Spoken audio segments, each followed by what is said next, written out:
से बहुत सी राहें निकलती हैं। कहीं तो गाती बजाती हुई ब्याह की बारातें गुजर जाती है, और कहीं रोते पीटते हुए जनाजे के मातमी जलूस। कहीं मेलों में एक दूसरे को गले लगाते हुए लोग मिलते हैं, और कहीं खून की होली खेलते हुए लोग, अपने ही भाई के रक्त के पिपासु। कहीं गुलाब की खुशबू हमारे दिलो दिमाग पर एक असर छोड़कर चली जाती है, और कहीं एक छोटे से कांटे की चुभन एड़ी से लेकर सिर तक एक ऐसा दर्द पैदा करके चली जाती है कि एक इंसान कराह उठता है। ये सर्वत्र विविधता और विपरीतता हमें देखने को मिलती है भारतीय संस्कृति में। हम सिर्फ भारतीय संस्कृति की बात ही क्यों करें, संपूर्ण विश्व में हमें ये विविधता देखने को मिलती है। और सोचने वाली बात तो ये है, अगर ये विपरीतता ना हो, विविधता ना हो, तो संसार की गति ही रुक जाए। इसी की वजह से ये सृष्टि चलायमान है, और इसी वजह से एक इंसान को कुछ ना कुछ करने की प्रेरणा मिलती है। जब एक इंसान इस संसार में इन दुविधाओं से भरे हुए जीवन में कुछ करने का प्रयास करता है, तो बहुत सी समस्याएं सामने आती हैं। जब उस प्रयास में वो सफल नहीं होता, तो वो स्वाध्याय करता है, एनालिसिस करता है, विश्लेषण करता है कि कहाँ मुझे असफलता क्यों लगी, मेरी अशांति और असफलता का कारण क्या है। और इस प्रकार स्व अध्ययन करते हुए वो खोज पाता है अपनी ही अशांति के कारण को, कि कमी यहाँ पर है, कमी वहाँ पर। बिल्कुल वैसे जैसे एक विद्यार्थी है, स्कूल में जाता है, पढ़ता है, टीचर ने जो होमवर्क दिया घर आकर उसने किया, और साथ ही साथ उसके मन में एक विचार पैदा हुआ कि आज उस कक्षा में मुझसे ये प्रश्न हल क्यों नहीं हुआ, कमी कहाँ रह गई, मैं इस प्रश्न को सही ढंग से इसका मैं समाधान क्यों नहीं दे पाया। और जब घर आकर एनालिसिस करता है, स्वाध्याय करता है, तो फिर अपनी कमी, अपनी खामियां और अपनी असफलता के कारण को ढूंढ पाता है। और ऐसा बच्चा ही परीक्षा में प्रथम आता है, कोई दूसरा नहीं। लेकिन एक अन्य विद्यार्थी है, स्कूल गया, उसको जो पढ़ाया गया उसने पढ़ा, लेकिन घर आकर कोई विश्लेषण नहीं, कोई चिंतन नहीं, कोई मनन नहीं। ऐसा बच्चा परीक्षा में जैसे तैसे पास तो हो जाता है, लेकिन वो शिक्षा उसके जीवन में व्यवहारिक रूप से लागू नहीं हो पाती। बिल्कुल वैसे जिसे हम एक उदाहरण से समझ सकते हैं। जेम्स वॉट, आपने इस वैज्ञानिक का नाम सुना है। इसने एक बार उबलते हुए पानी को देखा। एक केतली में एक पानी उबल रहा था और उससे भाप निकल रही थी। उन्होंने देखा कि भाप से केतली का ढक्कन उलट गया, दूर जा गिरा। अब इस छोटी सी घटना को उन्होंने अपने मन में बिठाया, गहरा चिंतन किया, गहरा अध्ययन किया, और गहराई में उतरने पर उन्होंने हमारे ही समक्ष, हमें सबको विदित है, हम सब जानते हैं कि वाष्प इंजन का आविष्कार कर लिया। क्या इससे पहले हमने कभी उबलते हुए पानी को नहीं देखा?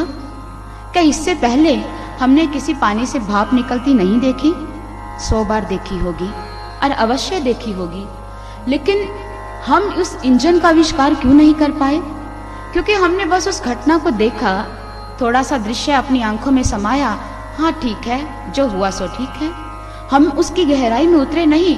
और जब तक हम किसी चीज की गहराई में उतरते नहीं हैं, तब तक हम कभी भी मंजिल को प्राप्त नहीं कर सकते।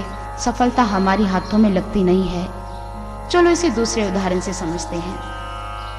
हमें पता है वृक्षों पर फल लगते हैं। 100 बार हमने सेब को वृक्ष के नीचे गिरते देखा, वृक्ष से नीचे गिरते हुए। और ऐसा नहीं है इससे पहले हमने सेब को वृक्ष से नीचे गिरते नहीं देखा होगा, अवश्य देखा होगा। लेकिन जब न्यूटन ने एक गिरते हुए सेब को देखा, गहराई में उतरे, मनन किया, अध्ययन किया, चिंतन किया, और हमारे सामने एक सिद्धांत रखा, गुरुत्वाकर्षण का नियम, लॉ ऑफ ग्रेविटेशन। इस सिद्धांत को उन्होंने हमारे सामने निकाला। कैसे? गहराई में उतरने पर, चिंतन करने पर, मनन करने पर। इसलिए जीवन में स्व अध्याय, विश्लेषण, मनन चिंतन बहुत जरूरी है। जब तक हम किसी चीज की गहराई में उतरते नहीं हैं, तब तक हम अपने जीवन में कुछ भी प्राप्त नहीं कर सकते। और भक्ति के पथ पर ये विश्लेषण और स्वाध्याय तो और भी जरूरी है। हम भक्ति के मार्ग पर अग्रसर कितने व्यक्तियों को देखते हैं। बहुत से व्यक्ति सफल हो पाते हैं और कितने असफल। कारण क्योंकि चिंतन नहीं, मनन नहीं, स्वाध्याय नहीं, इसलिए अपने मूल से कभी मिल नहीं पाते। परमात्मा की बातें करते हैं, परमात्मा की चर्चा करते हैं, लेकिन परमात्मा से कोसों दूर रह जाते हैं। परमात्मा की बातें करना जितना आसान है, परमात्मा को प्राप्त करना, उसे मन में बिठाना उतना ही कठिन है। क्षमा कीजिए, यहाँ मैंने कठिन शब्द का इस्तेमाल किया है, असंभव का नहीं। अर्थात उसे मन में बिठाया जा सकता है, उसे प्राप्त किया जा सकता है। लेकिन जब भक्ति पथ पर अग्रसर एक भक्त, एक इंसान उस परमात्मा को प्राप्त नहीं कर पाता, अपने जीवन में अशांति को प्राप्त करता है, असफलता हाथ में लगती है, तब परेशान हो उठता है। और ऐसी परेशानी के कारण को खोजा गया सर्वत्र, हर जगह, हर कहीं पर। और जब उस भक्त की अशांति के कारण को ढूंढने की कोशिश की, तो हमें समाधान मिला एक महापुरुष के श्री चरणों में जाकर, कि एक भक्त जो भक्ति पथ पर है, एक इंसान जो परमात्मा की भक्ति करता है लेकिन उसे प्राप्त नहीं कर पाता, कमी कहाँ पर है, कारण क्या है। और इसी कारण को, उसी इंसान की अशांति के कारण को हमारे महापुरुष क्या बताते हैं, आइए हम श्रवण करते हैं।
राम सुमिर के रहम करे ना, राम सुमिर के रहम करे ना, फिर कैसे सुख पाएगा। कृष्ण सुमिर के कर्म करे ना, कृष्ण सुमिर के कर्म करे ना, यूं ही जग से जाएगा। राम सुमिर के रहम करे ना, राम सुमिर के यूं ही जग से जाएगा। राम सुमिर के रहम करे ना।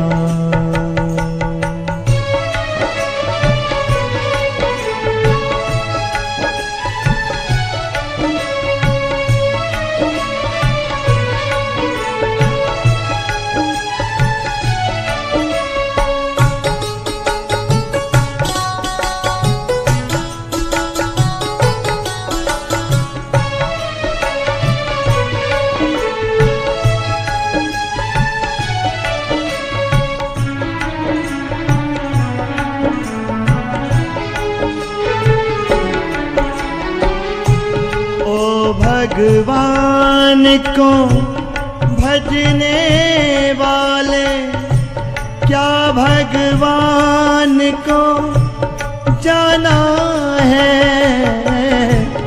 पास पड़ोस के दीन दुखी में क्या उसको पहचाना है,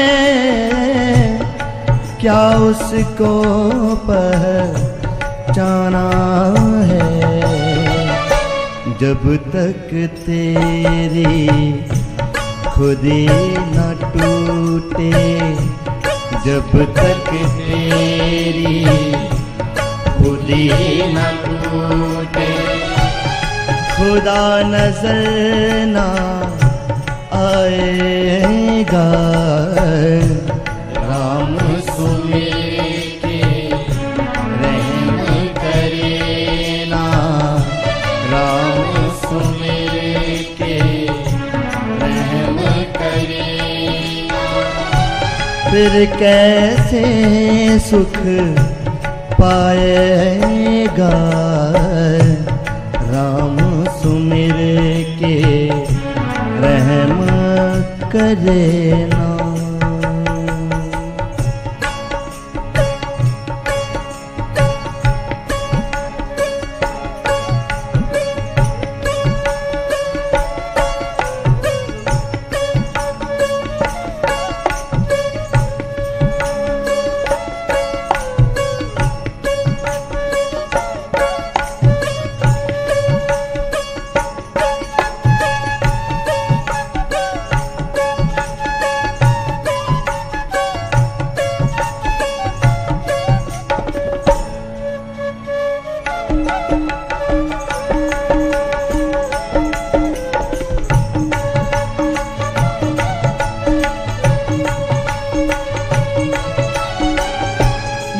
संसार करम की खेती, जो बोए वो ही पाए। प्रेम प्यार से सींच ले जीवन, ये अवसर फिर ना आए, ये अवसर फिर ना आए। 4 दिनों का जीवन है ये, 4 दिनों का जीवन है। कब तक ठोकर खाएगा, राम सुमिर के राम सुमिर के रहम करे ना। फिर कैसे सुख पाएगा, राम सुमिर के रहम करे ना।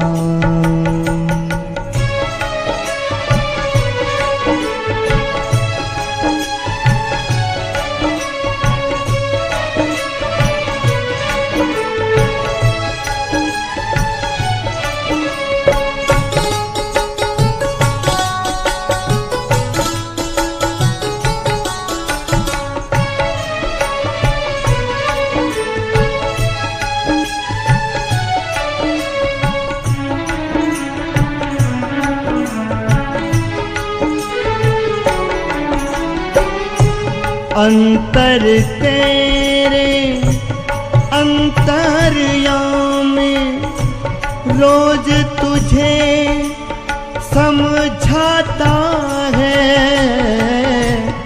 भला बुरा क्या करना तुझको, राह तुझे दिखलाता है,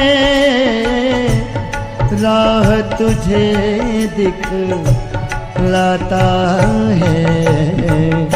मन की कहीं पे चलने वाले, मन की कहीं पे चलने वाले।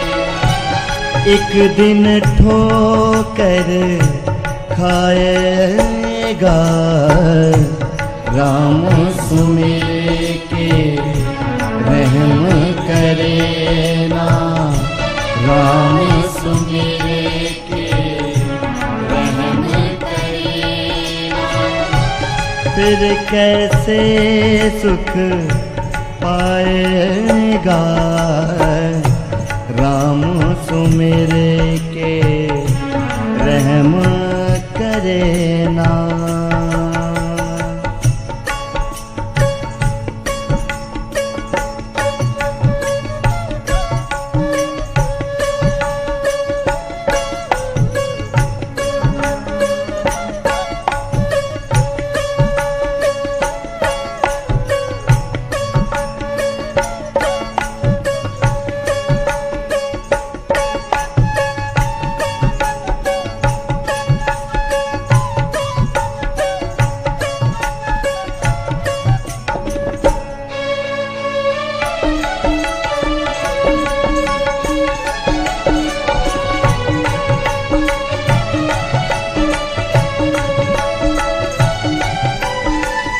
शरण गए बिन जाप है निष्फल, निष्फल है जीवन तेरा। जन्म मरण का साथ ना छूटे, रहे दुखों से नित घेरा, रहे दुखों से नित घेरा। पाप गठरिया भारी हो गई, पाप गठरिया भारी हो गई। कैसे बोझ उठाएगा राम सुमिर के रहम करे ना, राम सुमिर के रहम करे ना। फिर कैसे सुख पाएगा राम सुमिर के रहम करे ना, राम सुमिर के रहम करे ना। फिर कैसे सुख पाएगा कृष्ण सुमिर के कर्म करे ना, कृष्ण सुमिर के कर्म करे ना। यूं ही जग से जाएगा राम सुमिर के रहम करे ना, राम सुमिर के रहम करे ना।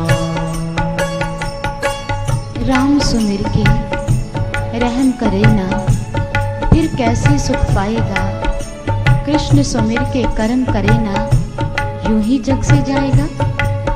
यही तो कारण है हमारी अशांति का।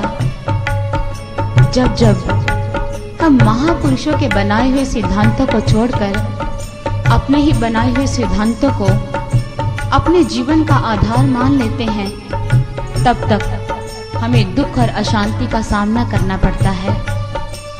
रामचरितमानस में गोस्वामी तुलसीदास जी ने 2 युगों का वर्णन किया है।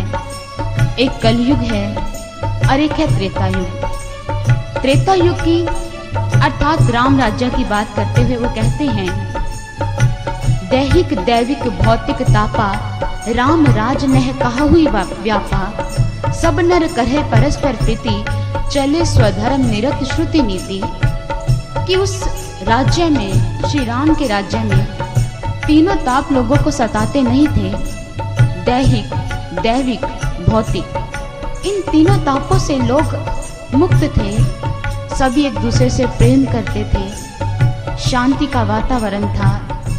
वेदों में बताई हुई मर्यादा के अनुकूल सारे धर्म का आचरण करते थे, लेकिन त्रासदी होती है, विडंबना है।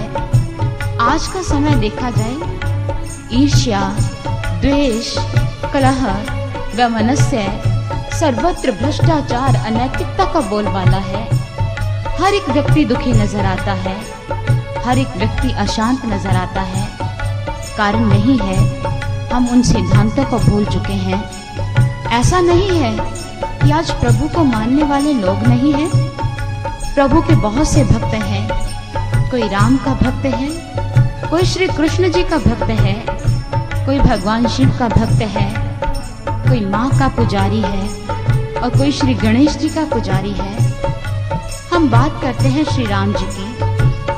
हम श्री राम जी को मानते हैं, उनके भक्त हैं। श्री राम जी कौन?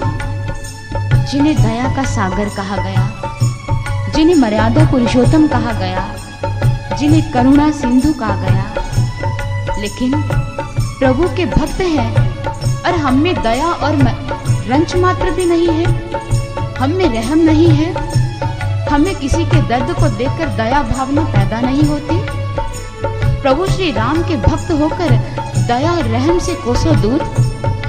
वो मर्यादा पुरुषोत्तम कहे गए, लेकिन आज हमने सारी मर्यादाओं को तोड़ दिया, महापुरुषों के बनाए हुए सिद्धांतों को तोड़ दिया, अपने नए सिद्धांत लागू किए अपने ही जीवन पर और अशांति के कगार पर अपने जीवन को ले आए हैं। श्री राम के भक्त होकर श्री राम जी के गुणों से कोसों दूर, फिर कैसे सुख मिलेगा जीवन में?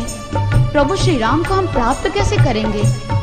हम श्री कृष्ण के भक्त हैं। श्री कृष्ण जिनका जीवन हमें चेताता है कि संसार में रहकर हम संसार से अलग कैसे रहें, जिन्होंने बताया कर्म योग का सिद्धांत। हमने उनसे सीखा क्या? उन्होंने बताया कि संसार में रहकर हम संसार से अलग कैसे रहें, लेकिन हम संसार की विषय वासनाओं में इस गर्त तक जा चुके हैं कि अब उबार होना हमारा या उनसे निकलना बहुत मुश्किल हो पड़ता है। हाँ, असंभव नहीं है, लेकिन श्री कृष्ण जी के भक्त होकर संसार में लिप्त हैं। उनके जीवन चरित्र से हमने अभी तक सीखा भी क्या है? उन्होंने कहा, दुनिया में रहकर कर्म करो, लेकिन फल की इच्छा मत रखना।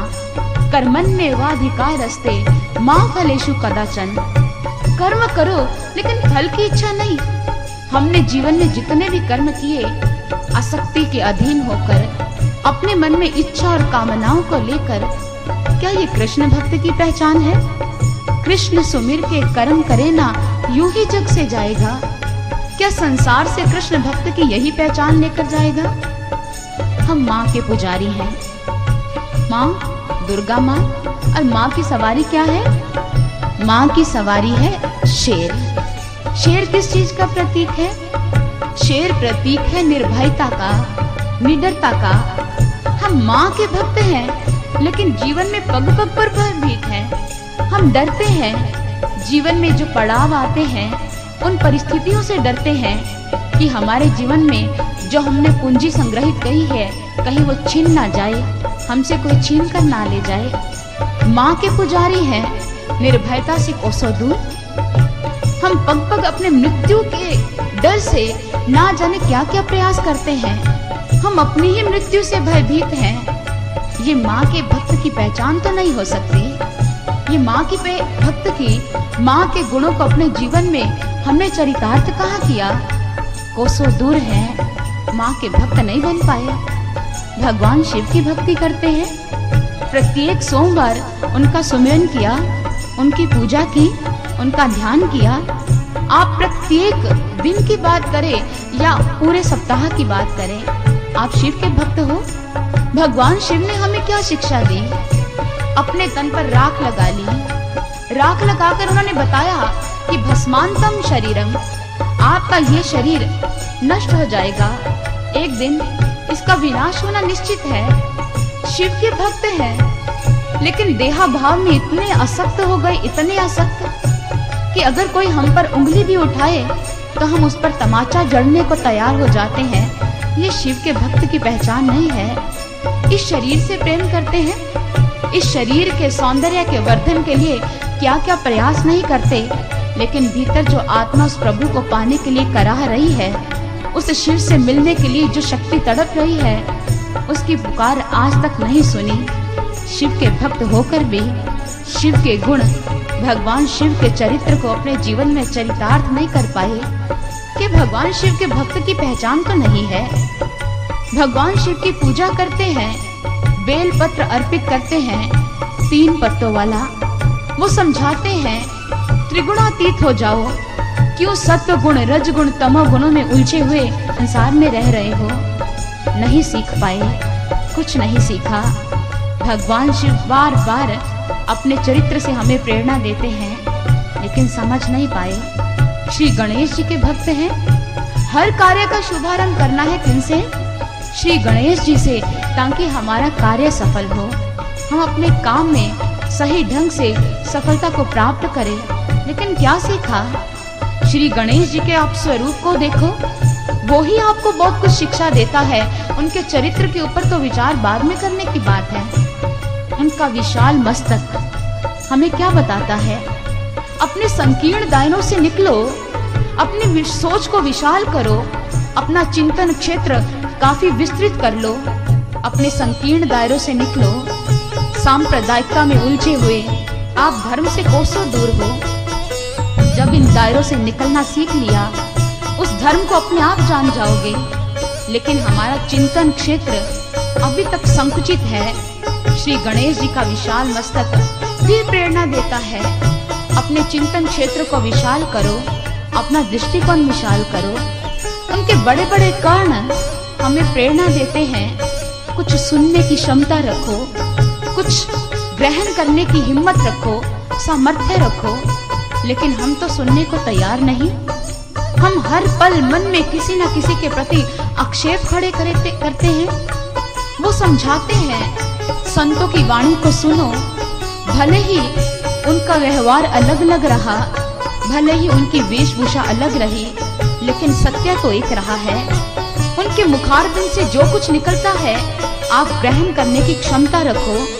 लेकिन कुछ भी नहीं सीखा, कुछ भी अपने जीवन में घटित नहीं किया। उनका विशाल उदर बात पचाने की क्षमता रखने की शक्ति देता है, प्रेरणा देता है, शिक्षा देता है। क्या प्राप्त किया? कुछ भी नहीं। और उनके विशाल मस्तक पर इतनी विशाल देह और इतना विशाल मस्तक और छोटी छोटी आंख। यहाँ हम ठहर कर थोड़ा विचार करना चाहेंगे। इतने विशाल मस्तक पर सूक्ष्म आंखें एक इशारा है कि आप अपने जीवन में अपनी मंजिल को प्राप्त करना चाहते हो, ठीक है? अपने लक्ष्य को पाना चाहते हो, और अपने लक्ष्य को अगर प्राप्त करना चाहते हो तो श्री गणेश जी कहते हैं अपनी नजर, अपना दृष्टिकोण सिर्फ मंजिल पर रखो। और अगर आपने इधर उधर नजर दौड़ाई तो अपने लक्ष्य से चूक जाओगे। लेकिन कुछ नहीं सीख पाए।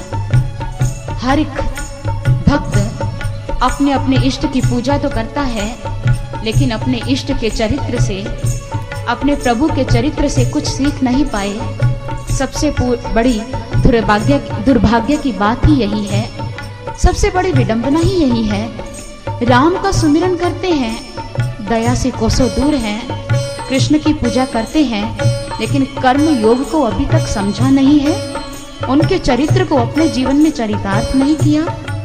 इसलिए महापुरुष कहते हैं, हमें और शिक्षा भी देते हैं, स्वाध्याय करो अपने जीवन में, अपने पुरुषों से, महापुरुषों से, अपने इष्ट देव से कुछ ना कुछ सीखो। जब आप विश्लेषण करोगे, अपना अध्ययन करोगे, मनन करोगे और साथ ही साथ प्रभु के श्री चरणों में प्रार्थना करोगे, आप वास्तविक रूप से एक सच्चे भक्त बन पाओगे, जो अभी हम बने नहीं हैं। बार बार महापुरुषों का ये आशीर्वाद और ये दुआ आप लोगों के साथ बरसती रही है कि अपने प्रभु को जानो, अपने आप को जानो, ताकि हम उनके जैसे बन पाए। और इसीलिए महापुरुष हमें ये कहते हुए हमारे आगे एक प्रश्न चिन्ह छोड़ रहे हैं, एक प्रश्न चिन्ह। और वो प्रश्न चिन्ह के रूप में हमसे कुछ कहना चाहते हैं और वो क्या कहना चाहते हैं, क्या पूछना चाहते हैं, आइए आगे चलते हैं। ओ भगवान को भजने वाले, क्या भगवान को जाना है? पास पड़ोस के दीन दुखी में क्या उसको पहचाना है? क्या उसको पहचाना है? जब तक तेरी खुदी न टूटे, जब तक तेरी खुदी न टूटे, खुदा नजर न आएगा।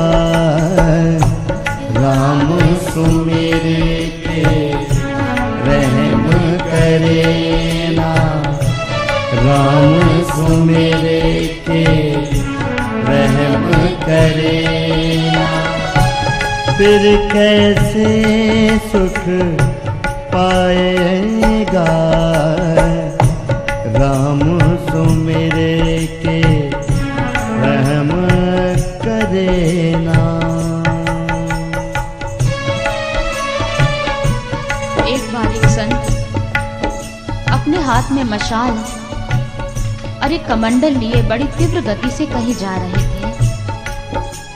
किसी व्यक्ति ने पूछा, महात्मन महात्मन जरा सुनिए तो, जरा रुकिए तो।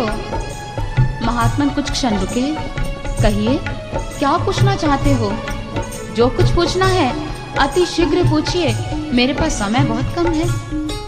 व्यक्ति ने पूछा, महात्मन आप अपने हाथ में इस मशाल और इस कमंडल को लिए कहाँ जा रहे हो और इतनी तीव्रता से? महात्मन कहने लगे, मैं इस मशाल से स्वर्ग के सुखों को आग लगाने जा रहा हूँ, जिसके प्राप्ति हेतु, जिसको पाने के लिए दुनिया भक्ति करती है, सच्चे भाव से नहीं। और इस कमंडल से क्या करोगे महात्मन? महात्मा जन कहने लगे, इस कमंडल से मैं नरक की आग बुझाने जा रहा हूँ। नरक की आग? हाँ, मैं इस कमंडल से नरक की आग बुझाने जा रहा हूँ, जिससे भयभीत होकर दुनिया प्रभु की भक्ति करती है। हर एक इंसान, अधिकतर दुनिया में ऐसे लोग हैं जो भक्ति के पथ पर तो है, लेकिन उस भाव से नहीं। कोई कुछ प्राप्त करना चाहता है और कोई किसी कारण से भयभीत है, इसीलिए। और सबसे बड़ी त्रासदी यही है, सबसे बड़ा दुख बहुत है। अलेक्सिस एक विद्वान हुए हैं। उन्होंने एक किताब लिखी है, मैन द अननोन, और इस किताब पर उन्हें नोबेल पुरस्कार मिला है। वो अपनी किताब में लिखते हैं कि मनुष्य के दो रूप हैं, एक वो जो जाना हुआ है, जो उसके सामने है, और दूसरा उस रूप से वो अनभिज्ञ है, जो भीतर है। अलेक्सिस ने जो बात कही बिल्कुल सत्य है। एक ये रूप है जिसे हम जानते हैं, हमारा शरीर, हमारे हाथ, हमारे पैर, हमारी आंखें, हमारी इंद्रियां। लेकिन हमारा एक और रूप है जिससे हम परिचित नहीं है। अलेक्सिस चाहते हैं हर एक इंसान अपने उस रूप से मिल पाए, अपने उस रूप से परिचित हो पाए। जब तक एक इंसान अपने उस रूप से मिलता नहीं है, तब तक अपने जीवन में उस महान सच्चाई से अवगत नहीं हो सकता है।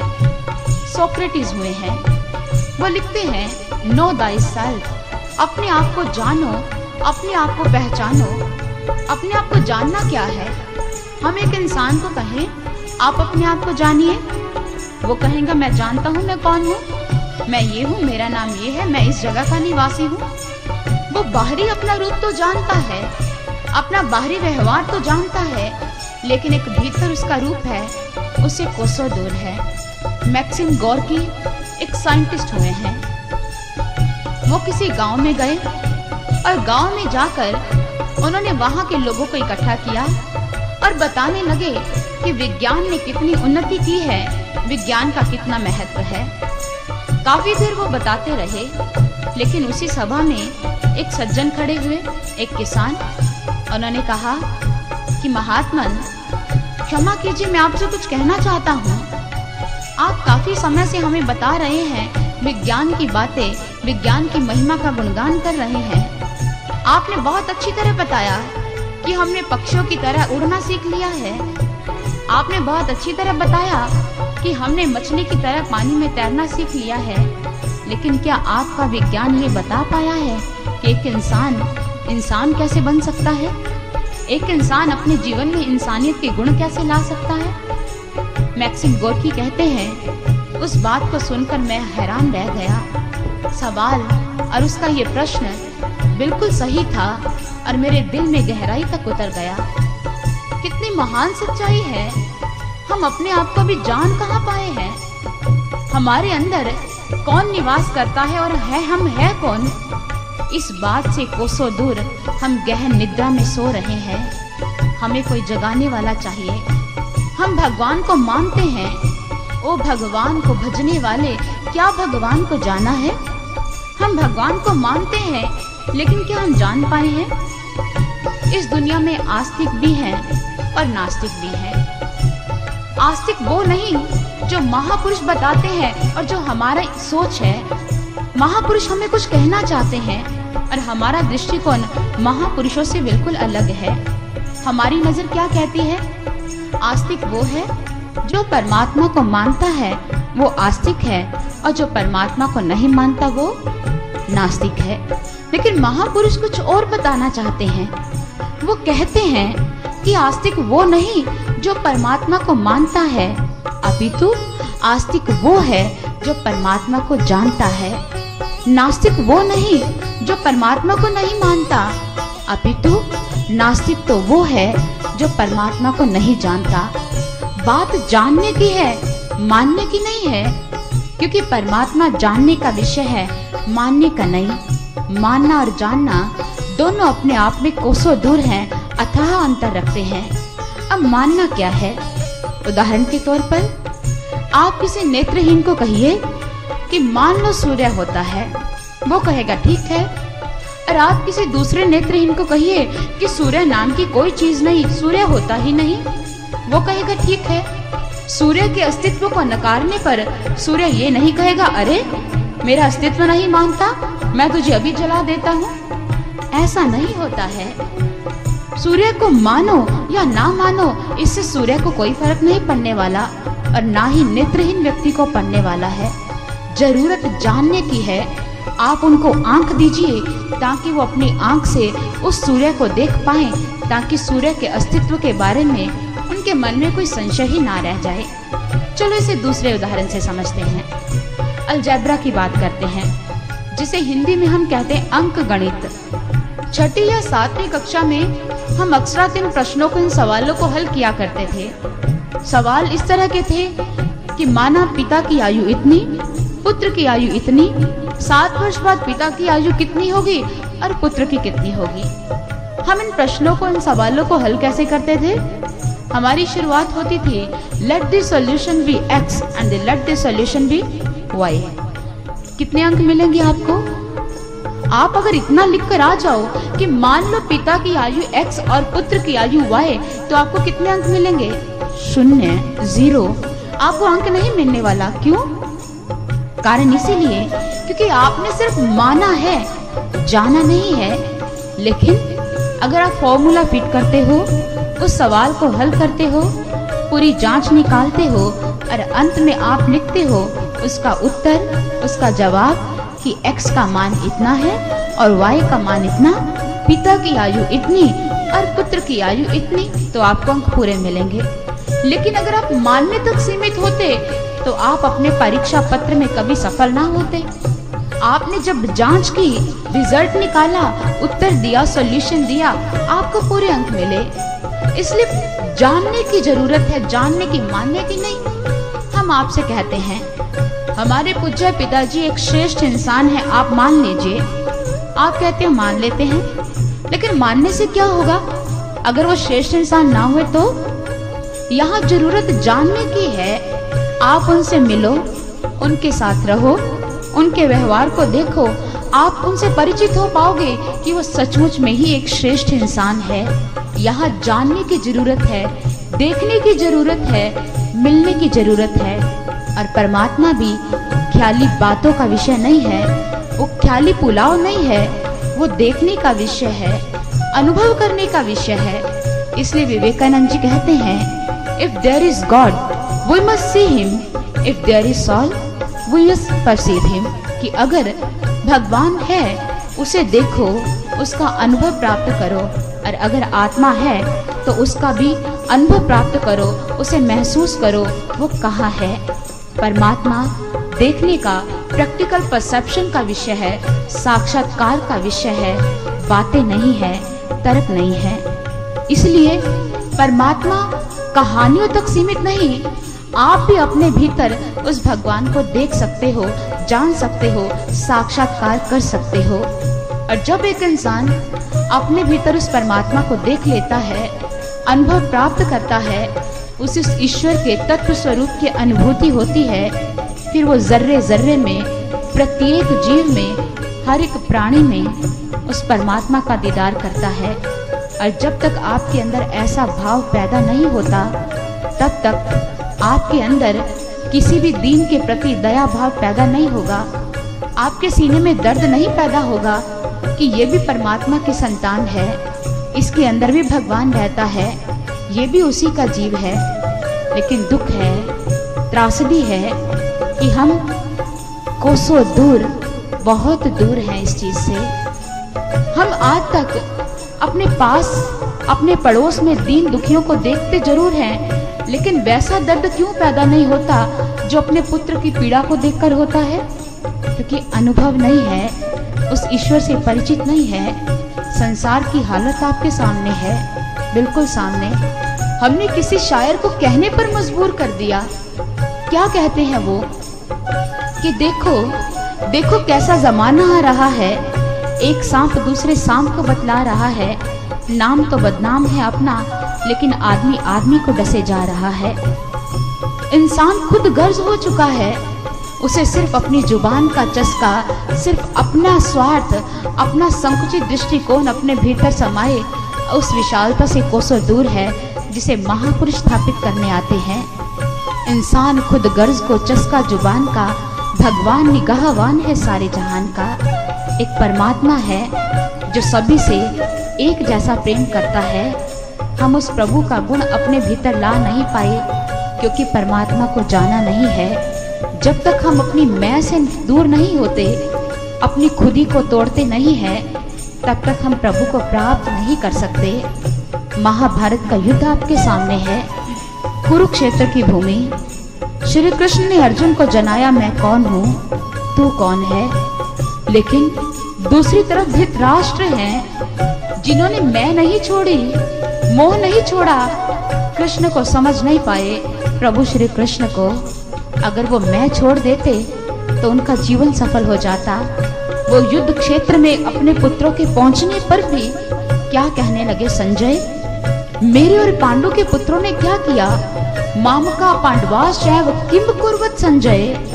अभी भी मैं है। जब तक आप भी अपनी मैं और मोह की जंजीरों को तोड़ते नहीं हैं, आप उस तू से मिल नहीं पाएंगे, उस परमात्मा से, उस ईश्वर से जो आपके जीवन का आधार है। इसलिए उस भगवान को जानो, उस भगवान को प्राप्त करो, उस परमात्मा के दर्शन करो जो आपके जीवन का स्रोत है, सार है। और महापुरुष आगे क्या हमें उपदेश देते हैं, हम श्रवण करते हैं। ये संसार कर्म की खेती, जो बोए वो ही पाए। प्रेम प्यार से सींच ले जीवन, ये अवसर फिर ना आए। ये अवसर फिर ना आए। 4 दिनों का जीवन है ये 4 दिनों का जीवन है ये, कब तक ठोकर खाएगा। राम सुमेरे के रहम करे ना, राम सुमेरे के रहम करे ना, फिर कैसे सुख पाएगा। राम सुमेरे के रहम करे ना। यह संसार एक कर्म भूमि है। हर एक प्राणी कर्म करने के लिए आया है और कर्म करने में आजाद भी है। कोई भी प्राणी कर्म किए बगैर रह नहीं सकता। लेकिन साथ ही साथ इस सृष्टि का एक नियम भी है। नियम क्या? कि जो इंसान इस धरा पर आकर जैसा कर्म करता है वैसा ही फल पाता है। इसलिए तुलसीदास जी भी लिखते हैं, कर्म प्रधान विश्व रचि राखा, जो जस करई सो तस फल चाखा। एक इंसान जो बोता है वही फल पाता है। जैसा कर्म करेगा उसे वैसा ही फल भोगना पड़ेगा। दद्दा दोष न देऊ किसे, दोष कर्मा आपणया, जो मैं किया सो मैं पाया, दोष न दीजिए अवर्जना। आप किसी को दोष नहीं दे सकते कि मेरे कर्म संस्कार ऐसे क्यों, क्योंकि आज तक आपने जो कर्म किए हैं आप उन्हीं का फल भुगत रहे हो, उन्हीं के फलों का भोग कर रहे हो। इसलिए महापुरुष समझाते हैं, अपने जीवन में वो कर्म करो जो आपको कल्याण के मार्ग पर ले जाए, ना कि विनाश के मार्ग पर। लेकिन कर्म कौन सा करना है? हर एक प्राणी कहता है मैं कर्म कर रहा हूँ, मैं कर्म कर रहा हूँ। अपने परिवार का पालन पोषण भरण पोषण करना क्या ये कर्म नहीं है? समाज सेवा क्या ये कर्म नहीं है? है। किसने कहा ये कर्म नहीं है? कर्म है। लेकिन कबीर साहब जी कहते हैं, आपके ये कर्म आपको अपने मूल से मिला नहीं सकते। ये आपकी जिम्मेदारियां हैं, जिम्मेवारी है आपकी, आपको ये निभानी है। लेकिन एक और कर्म है जिसको करना आपके लिए बहुत जरूरी है। कबीर साहब जी लिखते हैं, और कर्म सब कर्म है, भक्ति कर्म निष्कर्म, कह कबीर पुकार के, भक्ति करो तज भर्म। बाकी कर्म तो कर्म है, लेकिन एक निष्काम कर्म है भक्ति कर्म, आप उसे करो। कर्म कर्म सब कोई कहे, कर्म न चीने कोय, जा मार्ग साहिब मिले, कर्म कहावे सोए। कि जिस कर्म को करने से आपको प्रभु की प्राप्ति होती है, वास्तव में कर्म वही है, आप उसे कीजिए। लेकिन कर्म सिद्धांत को लेकर हमें बहुत से लोग मिलते हैं, आप जैसे। उनमें से आप जैसे लोग हैं जिनका मत ये है, जो हमें आकर कहते हैं वर्क इज वर्शिप, काम ही पूजा है, हम काम करते हैं, यही सब कुछ है। आप ठीक कहते हो, आपने कहा कि काम पूजा है, बिल्कुल ठीक। लेकिन कौन सा कर्म पूजा है? कौन सा कर्म है जिसको हम पूजा के रूप में परिणित कर सकते हैं? हमने कहा वर्क इज वर्शिप। जब तक पूजा नहीं है, परमात्मा से हमारा मेल नहीं है, तब तक कोई भी काम पूजा बन नहीं सकता। परमात्मा से जुड़कर किया गया प्रत्येक कार्य पूजा है, वो उसे कह सकते हैं कर्म ही पूजा है, वर्क इज वर्शिप। जैसे हम गोपियों की बात करें, दही बिलोती थी, दूध उबालती थी, या गाय दूहती थी, या कुछ भी करती थी, दूध औटाती थी। हर एक कर्म में पल पल ध्यान उनका अपने प्रभु श्री कृष्ण में रहता था। हाँ, आप इन कर्मों को कह सकते हो कि कर्म ही पूजा है। एक मुसलमान सम्राट हुए हैं शाह एले, उनका किसी राजा से युद्ध हुआ। हैरानगी की बात है, 7 साल तक युद्ध चला, 7 साल तक। और जब 7वां वर्ष चल रहा था, शाह एले ने उस दूसरे राजे को घोड़े से गिरा दिया, जमीन पर पटक दिया, और उसको पटकने के बाद उसके सीने पर बैठकर जैसे ही छुरा घोंपने लगा, जो जमीन पर पड़ा राजन था, उसने अपने मुंह से थूक कर उसके दूसरे राजन के चेहरे पर शाह एल्ले के चेहरे पर थूक दिया। उसी वक्त शाह एल्ले ने तलवार अर्थात वो छुरा फेंक दिया। जैसे छुरा फेंका, दूसरा राजन हैरान, अरे इतना लंबा हमारा युद्ध चला, अरे मुझे मारने की बारी आई और तो तुमने अपना छुरा फेंक दिया, क्यों? शाह एल्ले कहने लगे, मेरा और तुम्हारा युद्ध धर्म युद्ध था। मैं धर्म के लिए लड़ रहा था, लेकिन इस समय जो तूने मेरे मुंह पर थूका, ये मेरा निजी क्रोध, मेरा निजी स्वार्थ आगे आ गया। मैं निजी क्रोध के वशीभूत तुम्हें मारता तो मेरा ये युद्ध धर्म युद्ध ना कहलाता, मेरा ये कर्म पूजा ना कहलाता। भगवान से जुड़कर जो भी आप कार्य करते हो, सिर्फ वो कर्म पूजा है, वो कर्म। भगवान श्री कृष्ण ने कंस का वध किया, ये कर्म पूजा है, क्योंकि वध करने के साथ साथ उद्धार किया। शिशुपाल का वध किया, शिशुपाल को मारा नहीं, उसका उद्धार किया, उसका कल्याण किया, उसकी ज्योति को अपने भीतर समाहित कर लिया। ऐसे कर्म पूजा है। एक चाकू चोर के हाथ में भी है और एक डॉक्टर के हाथ में भी, लेकिन वो अपने कर्म क्षेत्र में अधीन होकर डॉक्टर कर्म करता है, ये कर्म पूजा है। लेकिन जब चोर चंद सिक्कों के लिए किसी को मारे, ऐसा काम पूजा नहीं कहला सकता। इसलिए जाओ, पहले उस परमात्मा को जानो, उसके साथ जुड़ो, उसके साथ मिलकर आप जो कर्म करोगे वो कर्म पूजा कहलाएगा, दूसरा नहीं। इस शाश्वत कर्म को प्राप्त करो। कब तक जीवन में ठोकर खाते रहोगे? कब तक? एक इंसान जीवन में गिरता है, उसे फिर खड़े होने का मौका मिलता है। महापुरुष दुनिया में उसे खड़ा करने आते हैं, लेकिन बार बार गिरना भी अच्छा नहीं है। हम मादा जिराफ की बात करते हैं। जब अपने बच्चे को जन्म देती है तो पीछे से जाकर उसके ऊपर प्रहार करती है। बच्चे को खड़ा भी नहीं होना आता, वो लड़खड़ा कर खड़ा होता है और गिर जाता है।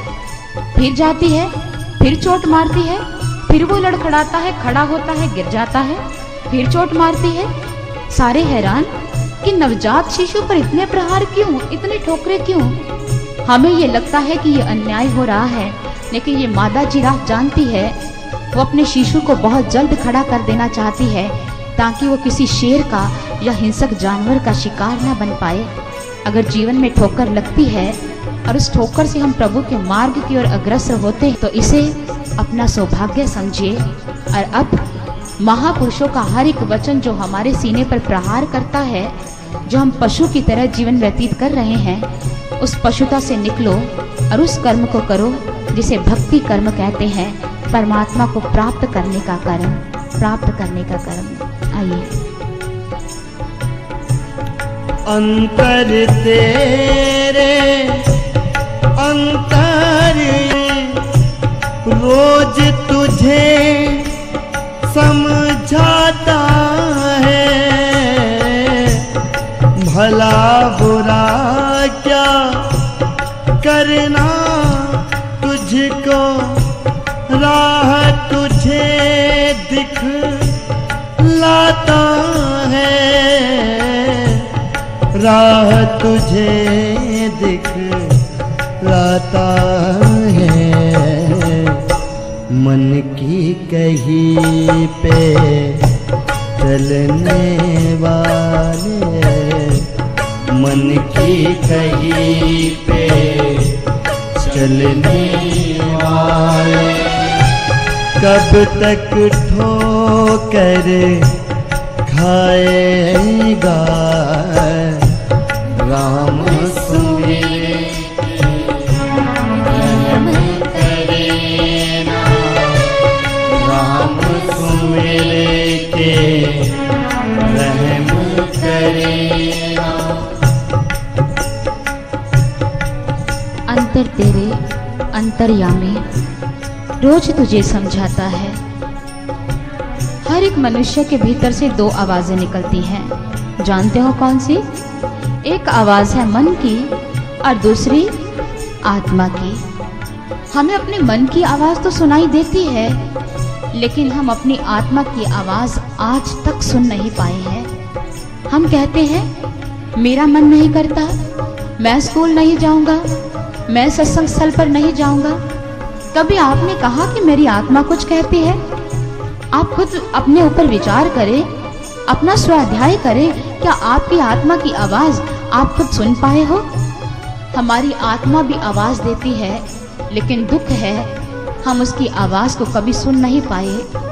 वो तड़पती है, वो बिलखती है उस परमात्मा से मिलने के लिए जो हमारे जीवन का आधार है, लेकिन हमेशा हमने अपने उन कर्णों को बंद रखा जहां से आत्मा की आवाज आती है। ऐसा नहीं है कि आत्मा कराहती नहीं है, वह बिलखती है, लेकिन हम सुन नहीं पाते। भागवत महापुराण में आता है उस समय की घटना जब भगवान श्री कृष्ण ग्वाल बालों के साथ खेल रहे हैं। खेलते खेलते श्री कृष्ण बहुत आगे निकल गए। कंस भेजते हैं अघासुर को, एक राक्षस को, श्री कृष्ण का विनाश करने के लिए। वो एक विशाल अजगर का रूप धारण करते हैं और इतना विशाल कि उसका नीचे का मुख, नीचे का होठ धरती के साथ और उसका ऊपर का होठ आसमां को छू रहा था। श्री कृष्ण ग्वाल बालों के साथ खेलते खेलते आगे निकल गए, लेकिन ग्वाल बाल उस दृश्य को देखकर रुक गए। एक ने कहा, अरे वाह, इतनी बड़ी गुफा। दूसरा कहने लगा, अरे नहीं, तुझे गुफा दिखाई दे रही है? अरे मुझे तो ये बहुत विशाल अजगर दिखाई दे रहा है, बहुत विशाल। ये देखो उसकी बड़े बड़ी दाढ़ें, बड़े बड़े दांत। दूसरा कहने लगा, अरे नहीं, ये अजगर नहीं है, ये गुफा है, इसमें छोटी छोटी कुंदराएं हैं, हम अंदर चलकर देखें, उसमें से गर्म गर्म हवा आ रही है। उसने कहा, अरे नहीं, ये एक बहुत बड़ा अजगर है जो तीखी तीखी सांसें ले रहा है। एक दूसरे के रोकते रोकते भी सभी ग्वाल बालों के मन में आया, चलो चलकर देखते हैं अंदर क्या है। सारे ग्वाल बाल एक एक करके जैसे अंदर जाने लगे, श्री कृष्ण जी जो कुछ कदम आगे निकल गए थे, उन्होंने पीछे मुड़कर देखा, अरे मेरे ग्वाल सखा कहाँ गए? तो देखा वो अजगर के मुख में जा रहे थे। श्री कृष्ण जी ने उन्हें रोका, अरे रुको, अरे रुको, अरे मत जाओ, ये एक बहुत बड़ा राक्षस है, ये अघासुर है, अरे मत जाओ। लेकिन कोई सुन नहीं पाया। सारे उस अघासुर के मुख में प्रवेश कर गए, अंदर चले गए। अघासुर को इंतजार था श्री कृष्ण का कि वो भी आए तो इकट्ठे ही इनका ग्रास करूं, इनको ग्रहण करूं। घटना बहुत छोटी सी है, लेकिन यहाँ कुछ समझाना चाहती है। अघासुर का अर्थ क्या है? अघ का अर्थ होता है पाप, अर्थात पाप का स्वरूप। इस दुनिया में हम रहते हैं, बहुत से कर्म करते हैं, हम अपने स्वार्थ के वशीभूत कि हमें धन मिल जाए, भले ही हम किसी का खून चूस लें, हम भले ही किसी के अधिकारों का हनन कर लें, हम इतने पाप कर्म करते हैं और हमें पता नहीं चलता हम कितनी गहरी दलदल में चले गए। और ये सोच लो, जब आप किसी का कत्ल करते हो, किसी का बुरा करते हो, किसी के ऊपर झूठा दोषारोपण करते हो, किसी के अधिकारों का अपहनन करते हो, तो ये मत समझना कि भगवान आपको रोकता नहीं है। आप हर बार कहते हो कि अगर मैंने अनुचित किया तो प्रभु ने रोका क्यों नहीं? अरे वो तो पुकार रहा था, मत जाओ। श्री कृष्ण आत्मा का प्रतीक है, उन्होंने रोका, अरे मत जाओ, मत जाओ, मत जाओ अंदर। लेकिन हम भी इसी तरह आवाज नहीं सुन पाए, पाप की दलदल में धंसते चले गए। हमारा अंतर्यामी वो प्रभु, वो ईश्वर, हमारी आत्मा हमें बुलाती है, हमें समझाती है, बुरे कर्मों से रोकती है, लेकिन हम सुन नहीं पाते, हम देख नहीं पाते, हम उनको अनदेखा या अनसुना कर देते हैं। और इसलिए हमारे जीवन की जो आज स्थिति है उससे हम भली भांति परिचित हैं। कोई क्या बताए, रोकते रोकते उसकी आवाज नहीं सुन पाते। महापुरुष कहते हैं आप 3 स्तरीय चेतना हो, लेकिन हमें क्या पता है? हमें इतना पता है, एक मन होता है, एक बुद्धि होती है, लेकिन एक तीसरा है जिसे हम कहते हैं थर्ड लेवल ऑफ कॉन्शियसनेस, हमारी स्पिरिट, हमारी आत्मा। एक इंसान है, बेहोश है, इसे उदाहरण से समझते हैं। जब इंसान बेहोश होता है उस समय उसकी बुद्धि मर जाती है, मन में संकल्प विकल्प चल रहे होते हैं। लेकिन एक इंसान कोमा में है, उस समय ना तो उसकी बुद्धि काम कर रही होती है ना मन, लेकिन फिर भी हम उसे डेड, उसे मृत घोषित नहीं करते। डॉक्टर उसे कहते नहीं है कि ये मर गया है, लेकिन कोमा में है। लेकिन एक मृतक इंसान है जिसे हम कहते हैं कि ये मर गया, अर्थात इस धरा से चला गया। क्या चला गया? उसके अंदर से आत्मा थी जो निकल गई, जो हमारे भीतर है। यही हमें पल पल समझाती है और इस आत्मा से हम अपने आप नहीं, एक संत की कृपा से जुड़ सकते हैं। लेकिन त्रासदी क्या है, दुख क्या है, दर्द क्या है? हम मन के वशीभूत होकर इस संसार में उलझ कर रह गए हैं। पुराने समय की बात करते हैं। आपने सिपाही देखे होंगे या सिपाहियों के बारे में सुना होगा। उनके हाथ में तलवार भी होती थी, धनुष बाण भी होता था, और एक उनकी कमर पीठ पर एक ढाल बंधी होती थी। वो ढाल जो उनकी रक्षा करती थी शत्रु पक्ष के वारों से। कैसे? वो ढाल कैसे बनती है? वो गैंडे की खाल से बनती है, जो बहुत मोटी और कठोर होती है। उस खाल को अच्छी तरह सुखाया जाता है। कहीं उसमें रक्त की एक भी बूंद रह जाए तो तलवार से वो कट जाती है, फट जाती है। इसलिए ढाल का निर्माण करने से पहले गैंडे की खाल को बहुत अच्छी तरह सुखाया जाता है, ताकि उसमें रक्त का एक भी कण ना रहे। और कहीं गलती से एक भी कण रह जाए और शत्रु पक्ष उस ढाल पर वार करे तो एक इंसान के रक्त का बहना जरूरी है। जहां ढाल को रक्त रहित करना पड़ता है ताकि एक इंसान के रक्त की रक्षा हो पाए, एक जीव की रक्षा हो पाए। अब ढाल को रक्त रहित करने का अर्थ क्या है? ढाल क्या है? ढाल हमारे महापुरुष कहते हैं, हमारे जीवन में जैसे ढाल को रक्त रहित करते हैं, हमारा मन भी वैराग्यों से भरा होना चाहिए, राग से रहित होना चाहिए। विषय वासनाओं का रक्त उसमें से निकाल दो। जब तक उसमें विषय वासनाओं का रक्त रहेगा ना, तब तक आप उस वैराग्य की स्थिति को प्राप्त नहीं हो पाओगे जिससे परमात्मा होती है। अपनी विषय वासनाओं के क्षेत्र से बाहर आओ। एक इंग्लिश राइटर हुई है हिडन किलर। वो नेत्रहीन है। वो लिखती है कि मैं अंधी हूँ, मेरे पास आंखें नहीं हैं, लेकिन मैंने ये सुना है कि इंद्रधनुष होता है ना, जो वो कभी पूरा नहीं होता, उसका वृत्त अधूरा होता है। और मैं ये जरूरी कह सकती हूँ, जब तक एक इंसान में विषय वासनाएं हैं, आकांक्षाएं हैं, उनकी आकांक्षाओं का वृत्त भी कभी पूरा नहीं हो सकता। हाँ, एक शर्त पर पूरा हो सकता है, अगर अपने मन की दिशा हम परमात्मा की ओर कर लें, तब हमारी इन आकांक्षाओं का वृत्त पूरा हो सकता है। जरूरत है हिडन किलर जो कह रही है, हम उसे अपने भीतर लाकर देखें। अपने मन की आकांक्षाओं को बांध कर एक तरफ करके अपने मन को प्रभु के श्री चरणों में लगा दो और अपने मन को वो ढाल बना दो जिसमें संसार का राग ना हो, रक्त ना हो। श्री हनुमान ने लंकनी जी पर मुष्टि का प्रहार किया था, आप जानते हो। लंकनी जी ने रुधिर वमन किया, खून बहा। हनुमान जी ने यहाँ किसी का रक्त बहा दिया। लेकिन एक और घटना भी हमारे सामने है। हम सुनते हैं इंद्र का पुत्र जयंत था, एक काक का, एक कौवे का रूप धारण करके आया और उन्होंने श्री सीता जी के चरण पर प्रहार किया, उनका रक्त बहा दिया। श्री राम जी को क्रोध आया, श्री सीता जी का रक्त बहाया, धनुष उठाया, बाण का संधान किया और तीर छोड़ दिया। और जैसे छोड़ा और इंद्रपुत्र जयंत को एक आंख से विहीन कर दिया, उसे काना कर दिया। श्री राम जी ने उसे दंड क्यों दिया? क्योंकि उन्होंने श्री सीता जी का खून बहाया। और उधर हनुमान जी ने लंकनी का खून बहाया, तो क्या हनुमान जी को दंड नहीं मिलना चाहिए था? अगर खून बहाना पाप है, रक्त बहाना पाप है, तो इंद्रपुत्र जयंत की तरह क्या हनुमान जी को दंड नहीं मिलना चाहिए था? नहीं, दंड नहीं मिलना चाहिए था। क्यों? क्योंकि श्री सीता जी भक्ति स्वरूपा है, उनमें भक्ति रक्त है। उस रक्त का शरीर के भीतर संचरण होना ही ठीक है, लेकिन लंकनी उसमें सांसारिक रक्त है, विषय वासनाओं से भरी है। ऐसे खून का बह जाना ही अच्छा है, इसका विरक्त हो जाना ही अच्छा है।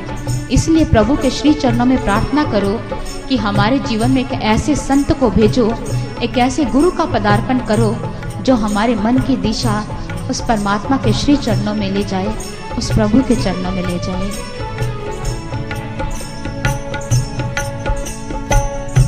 शरण गए बिन जाप है निष्फल, निष्फल है जीवन तेरा।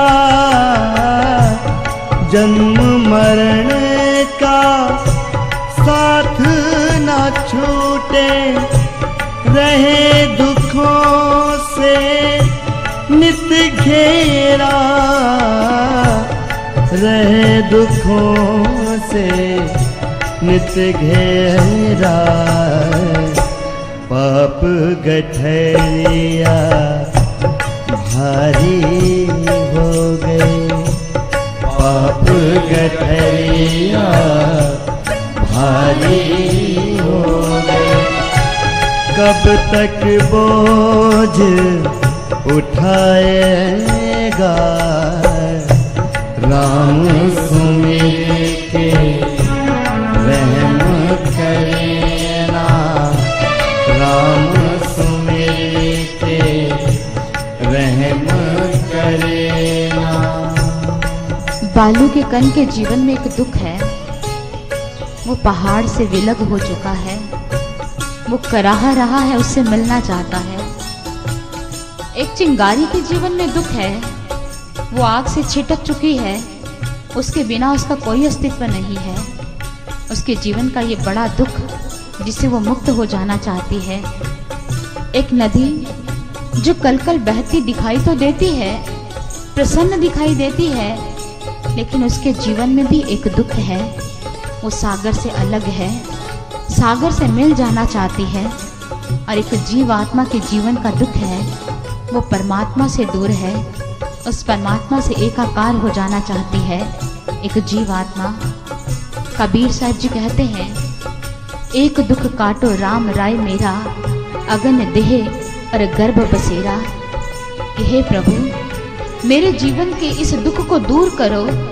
मैं बार बार इस उदर की अग्नि को सहन नहीं कर सकता।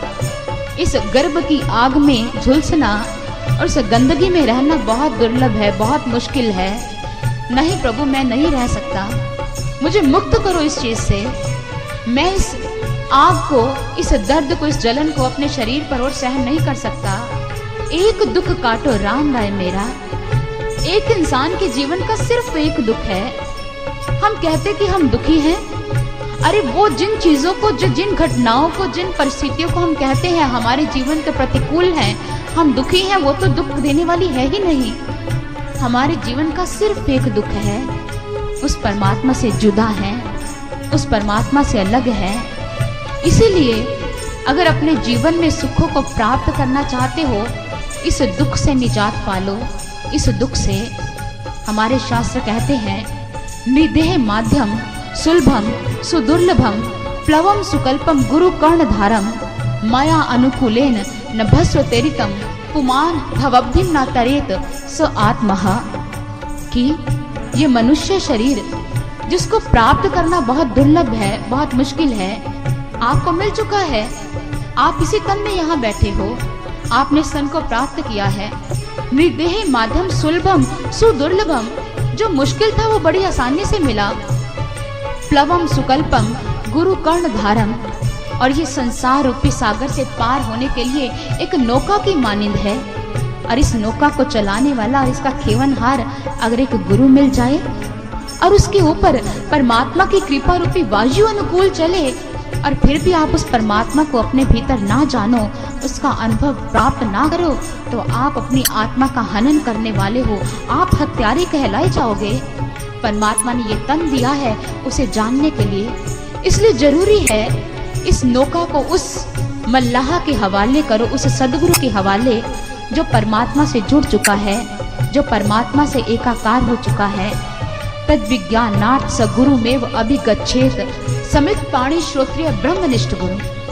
कि किसी ब्रह्मनिष्ठ गुरु के पास, श्रोत्रिय ब्रह्मनिष्ठ, जो श्रुतियों को जानता है, जो ब्रह्म में स्थित है, जो आपको परमात्मा से मिला दे, ऐसे गुरु की शरण में जाओ। आपके जीवन की सारी समस्याओं का समाधान हो जाएगा जिनमें आप उलझे पड़े हो। अर्जुन के जीवन में विपदा आई, श्री कृष्ण जी के चरणों में जा बैठा और कहा, कर्पण्य दोषो अप स्वभावा पृच्छामि त्वाम धर्म सम्मूढ़चेतः यच्छ्रेय स निश्चितम ब्रूहि तन्मे शिष्यस्ते अहम शाधि माम त्वाम प्रपन्नम। हे प्रभु, धर्म के विषय में मोहित हूँ, मैं अज्ञानी हूँ, मूढ़ हो चुका हूँ, मैं आपकी शरण ग्रहण करता हूँ, मुझे रास्ता दिखाइए, मेरा मार्गदर्शन कीजिए। जब तक आप किसी के शरणागत नहीं होगे तब तक आप अपने दुखों से निजात नहीं पा सकोगे, उस शाश्वत सुख परमात्मा से मिल नहीं पाओगे। आज तक जिस किसी ने भी परमात्मा को प्राप्त किया है, एक गुरु की कृपा से पाया है। जिसने भी अपने पाप की गठरी को सिर से उतारा है, एक गुरु की कृपा से उतारा है। अजामिल ने उतारा, गणिका ने उतारा, एक गुरु की कृपा से। उस गुरु की कृपा से जो परमात्मा से मिल चुका है और हमें मिलाने का सामर्थ्य रखता है, ऐसे गुरु के चरणों में जो अखंड है, अखंड मंडलाकारम व्याप्तम येन चराचरम तत्पदम दर्शितम येन तस्मै श्री गुरुवे नमः, जो जिसे खंडित नहीं किया जा सकता, जो सर्वत्र व्याप्त है, जो जड़ में भी है, चेतन में भी है, ऐसा गुरु जो इस परमात्मा से, जो इस आत्मा को उस परमात्मा से मिलाए, ऐसे गुरु के चरणों में हमारा कोटि कोटि नमन है। और हम आपसे ये आग्रह करते हैं, महापुरुषों ने आपके कल्याण के लिए ये मार्ग बतलाया है कि आप अपने आप को उस पीले पत्ते की तरह गुरु के चरणों में स्पुर्द कर दो। जैसे आंधी का झोंका आने पर वो अपने आप स्पुर्द हो जाता है। हम नहीं चाहते कि आपके जीवन में तूफान या आंधी आए तब आप सदगुरु के चरणों में समर्पित हो। इसलिए एक ऐसे गुरु की तलाश करो, जब जागो तभी सवेरा। उस गुरु की तलाश जो आपको आपसे जना दे, उस ईश्वर से मिला दे, उस परम सत्ता से मिला दे। और इतना कहते हुए मैं अपने विचारों को यहाँ विराम देती हूँ और आइए हम आगे श्रवण करते हैं। राम सुमिर के रहम करे ना, राम सुमिर के रहम करे ना, फिर कैसे सुख पाएगा। कृष्ण सुमिर के कर्म करे ना, कृष्ण सुमिर के कर्म करे ना, यूं ही जग से जाएगा।